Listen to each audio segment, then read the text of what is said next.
Islam has surpassed Roman Catholicism as the world's largest religion, the Vatican newspaper said Sunday. For the first time in history, we are no longer the top. Muslims have overtaken us, Monsignor Formenti said in an interview with the Vatican newspaper.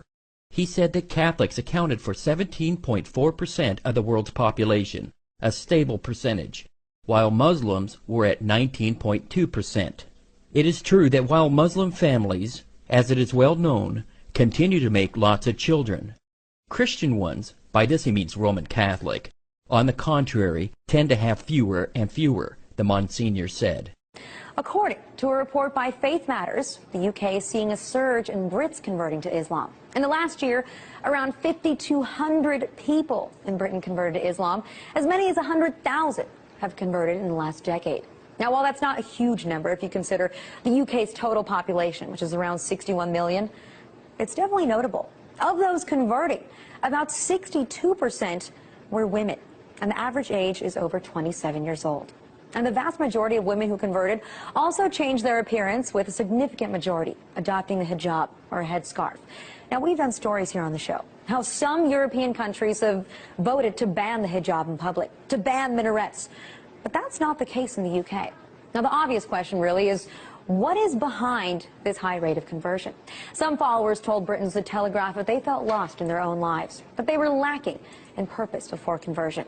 And most Brits have reported that since their conversion, they've been living with ease in the UK, that they've only faced minimal problems from their families about their new choice of religion. So what's going on? What is compelling so many young white women to convert to Islam in droves? We're going to delve further into this topic on another program. Michael Hart, the American author of the wide-selling book, The 100, a ranking of the most influential persons in history, chose Prophet Muhammad to be at the top of the list. He said, "My choice of Muhammad to lead the list of the world's most influential persons may surprise some readers and may be questioned by others. But he was the only man in history who was supremely successful on both the religious and secular levels. It is this unparalleled combination of secular and religious influence which I feel entitles Muhammad to be considered the most influential single figure in human history."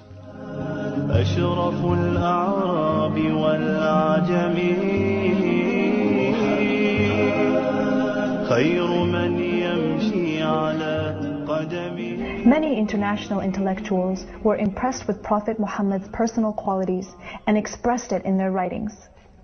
Lamartine, the famous French historian, in his book The History of the Turks, said about Prophet Muhammad, "If greatness of purpose, smallness of means, and outstanding results are the three criteria of human genius, who could dare to compare any great man in modern history with Muhammad?"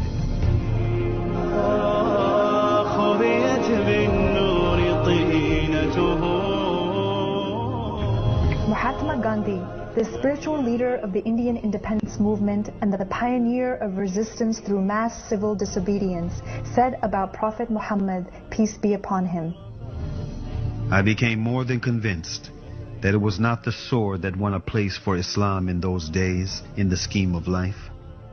It was the rigid simplicity, the utter self-effacement of the Prophet, the scrupulous regard for pledges, his intense devotion to his friends and followers, his intrepidity, his fearlessness, his absolute trust in God and in his own mission."